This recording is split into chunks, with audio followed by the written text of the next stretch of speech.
Which champions are my favourite champions from each class? Hello everybody, hope you're doing well. I will be honest, I'm not 100% sure if I've made a video like this, but I thought it was interesting because there was a forum thread on the forum that explored and kind of like had some kind of weird resurgence. Like I think I made a video similar to this back in April, but I can't find it for the life of me.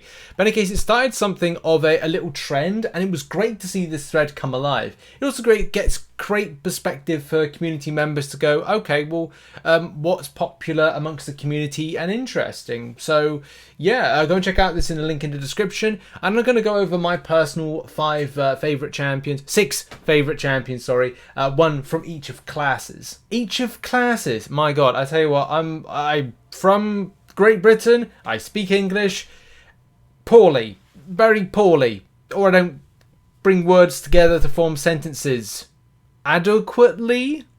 That I said right. Thank God. So we're going to begin with skill-based champions. I gotta be honest, this is probably my weaker of champions that I focus on, and the reason being there are some really decent bangers within the skill line, but I kind of feel like for me personally there's not something I've put in as being my quintessential champion. I will get to a point of saying that my favorite one at the moment is Black Widow Deadly Origin, but that's basically been a champion that I've used a lot in Act 7, used regularly on Cav Difficulty, like once a month, specific type of content and interaction when it comes to side quests. Of course, that has been a champion that I've used for that. But let's face it, for me personally, there's no kind of quintessential skill-based champion that I'm like, hey, well, like I'm using this a lot, except for things like Falcon for interaction-based purposes on evade-based champions, and Nick Fury, of course, they're great. Massacre is a champion that's used a lot in my Alliance Wars defense. And this is why I need to make more of an effort to get certain champions I want to get. Kingpin as a 6-star has eluded my roster, and I'm not really in a position to go and elevate some 5-stars unless it's something I want to have as a counter for EOP. But EOP is going to expire towards the end of the year, so having a longevity investment, it's not really there for me. There's also Black Cat, which I'd like to get, but I kind of feel like investing in a featured 6-star at the moment is not really where I'm at, especially with Quicksilver, having Gallon, and as well, the main skill-based champion I'm looking to get is indeed Valkyrie. Yes, that's going to be the next one. That probably will be my next favourite type of 6-star champion to go for. But hey, as you know, Tommy Turner's dad says in Fairly Odd Parents, this is where my Valkyrie would go if I had one. Dinkleberg. Let's go to the tech line now. Tech's a bit of a weird one for me because I love Warlock. Warlock is my favourite one, but it's so difficult when there's lots of champions that you have interest in. Some of you lost interest. And like for me, Ghost, I've lost interest in Ghost. There's no disrespect towards the champion. It is a fantastic champion. It's definitely up there. But after a while, when you kind of go, oh, I'm using this for a lot longer. When I got it as a 6-star, started using it like loads. And then after that, I'm like, oh, I've just been using this a bit too much. And after you reach that point, you then kind of like look at other champions a bit more. Like Warlock, I don't run with Suicide Masteries. Maybe I should. And then it's a case like the champion's damage output is a lot better. But at the same time, I kind of use the champion more from interactional basis, whether it's Cav Difficulty on a monthly basis. The champion takes on a AQ path for me. Which is path 10 of map 8, which is Delirium, Under Pressure, Mighty Charge. We go up against Wolverine. Warlock is a good counter for that Havoc fight. I use them against Night Thrasher, and if I get there in time, a lot of people just cleared stuff when I kind of wake up in the morning. But yeah, like a good chunk of those, it's using having Warlock as the champion. That's a great counter for them, suppressing regeneration, dealing with Havoc, and all that stuff. So yeah, it's a great champion for that particular counter. Warlock I use tons through things like Act 7. I've earmarked paths in Act 8.1 to use the champion in Cav Difficulty, side quests, you name it. It's a regular champion usage. It doesn't undermine, say, Nimrod, Guillotine 2099, and Peni Parker. Peni Parker and Guillotine 2099 are kind of trying to push Warlock out as my favourite one, especially with rotations. Now I'm kind of like enjoying with Peni Parker more. Guillotine 2099 is like, yeah, just an absolute beast.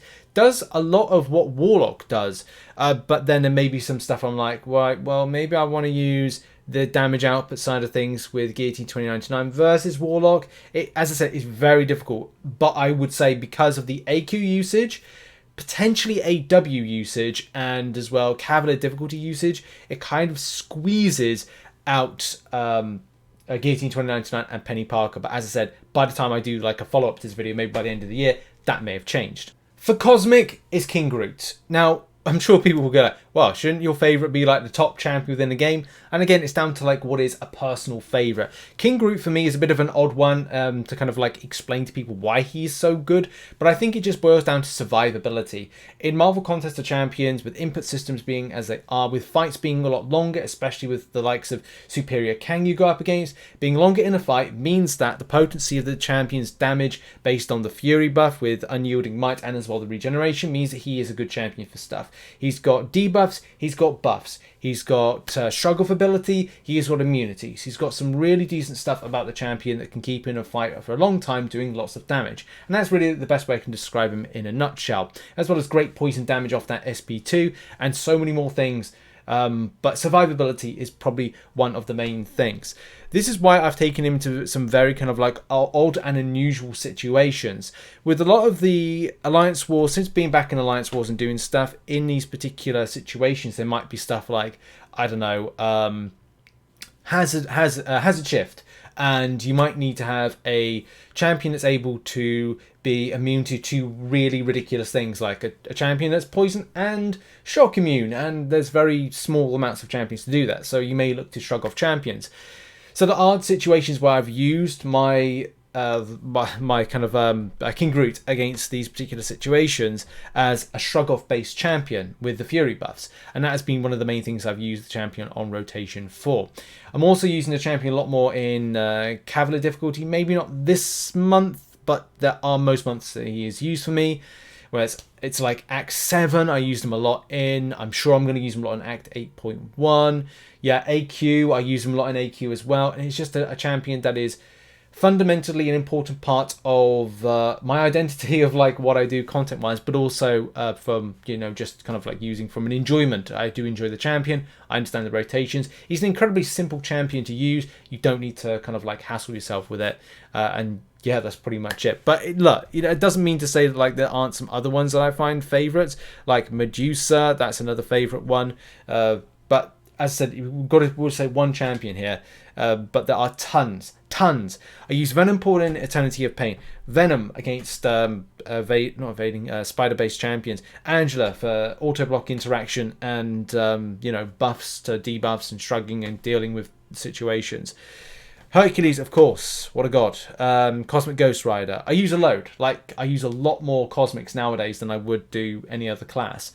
But that is just the one champion that I seem to be using a lot more in things. AQ, AW, story mode, side quests, Cav Difficulty. This goes on. Science is a bit of a tough one for me from champion perspective. I think when I have Quicksilver, again, Mr. Turner, this is where my Quicksilver would go if I had one. Roll on 1st of November. And for most situations, I would probably use Human Torch. But I think the problem is, well, Kabama, the reason that Human Torch isn't one of my favourites to use is because he looks to be like tackled a lot in Alliance Wars seasons. I think for the best part of last season, which I started playing back for the first time, not being able to use him in such situations meant it was like, right, okay, well that's that then. I guess that's a thing. I can imagine that in Act 8.1, which I plan a few paths, he would be like coming into like one of my most favorites, especially because he's easy to play, easy rotations, easy suppression and things like that, and that's definitely a case. But I think like what has been like a great thing for me, Spider-Man 2099, again, another great champion. I'm not kind of disputing that when it comes to like the purpose of this. And the same thing with Mr. Fantastic, who I used a lot in Act 7.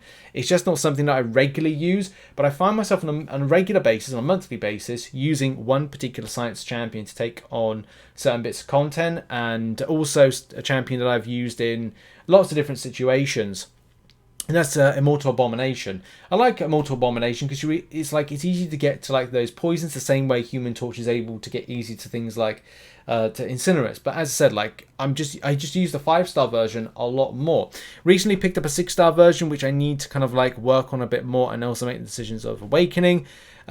Which I know that's probably a bit of a debatable thing about Awakening the champion, especially Immortal Abomination, but I like the extra kind of like bits that he has, like self-inflicted poison stacks limit increased to 12, and Abomination self-inflict 3 poisons at the start of each fight, but then it's the poison Petrify and Acid Burn effects last 30% longer. And that's the thing. For me, Acid Burn is kind of like where I get aggressive, and I like aggressive play when it comes to champions. I like being kind of like brawlerish.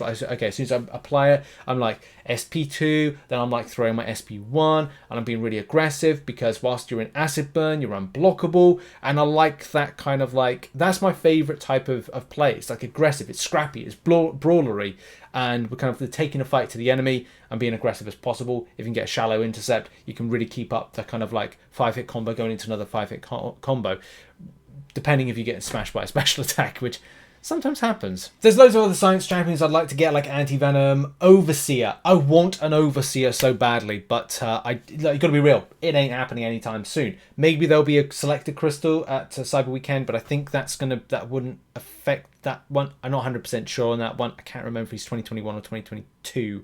I think it's 2021. Nope, it is 2021. I was right the first time. It is 2021 there. But that one, so yeah, it could be a case I can get him this year if Cyber Weekend had one of those year-specific types of crystals. Moving now on to Mystic, and well, let's face it, the only champion that's my favourite at the moment in a Mystic is Dr. Doom. It is such a difficult one because I would have gone for a couple of others. I use Black Widow Clairvoyant probably about the same amount as I use Dr. Doom, but Dr. Doom I use slightly more. Bit of an iffy one nowadays because Dr. Doom is actually used in my Alliance Wars defense. So it kind of is difficult to go, and I'm sure people will go, look, you like Black Widow, no, Scarlet Witch Classic. You like Scarlet Witch Classic. Why aren't you saying that as your favourite one?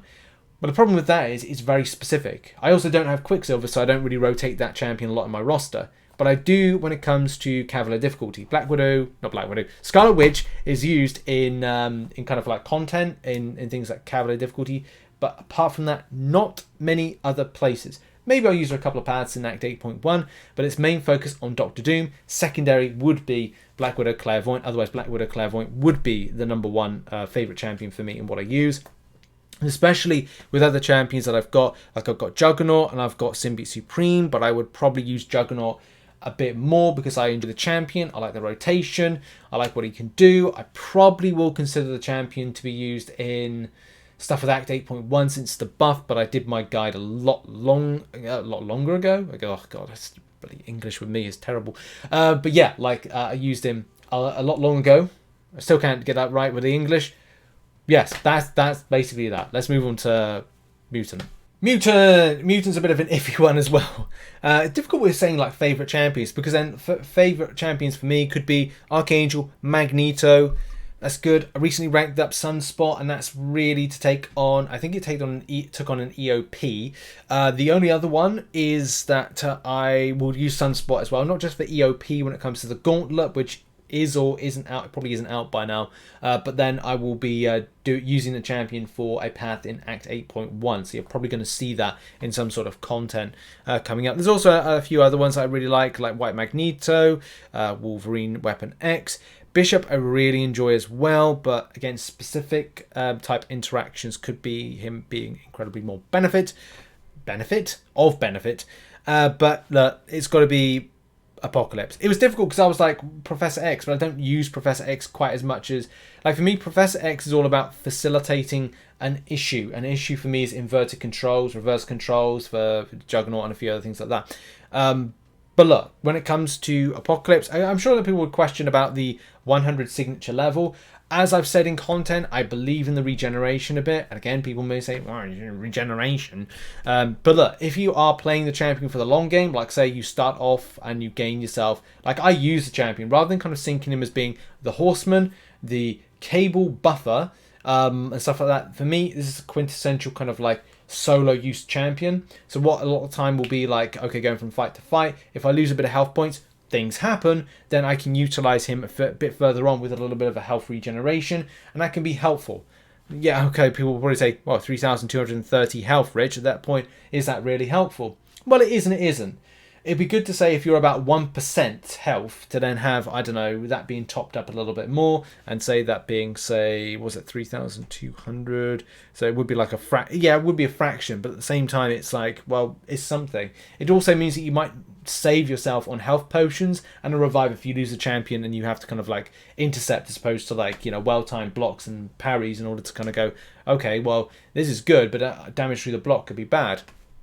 However, though, when it comes to like content usage that I use this champion for, tons, limitless. The bleed immunity, the easy rotations in order to kind of like reapply debuffs, smacking an SP1 really nicely. I don't run with suicides with this guy, but I would recommend that if you're looking to do that. And a lot of my roster, a good chunk of my roster is all about making that kind of switch to suicide masteries if I need to. Like, you know, Immortal Abomination can work with suicide masteries, APOC can work with it, King Groot can work with it, Black Widow Clairvoyant can be a switch for Doctor Doom and can work with it, Black Widow Deadly Origin, debatable, but as I've said, Moleman can work with it. So we have this kind of like this shift of the favourites being in and around that kind of switch if I need to do it for the different types of content-based interaction that come up. But yeah, love the champion, love the damage he does, love that we can do things like bleed immunity, poison immune, bleed immunity he's got, but bleed vulnerability and poison vulnerability as well can be two things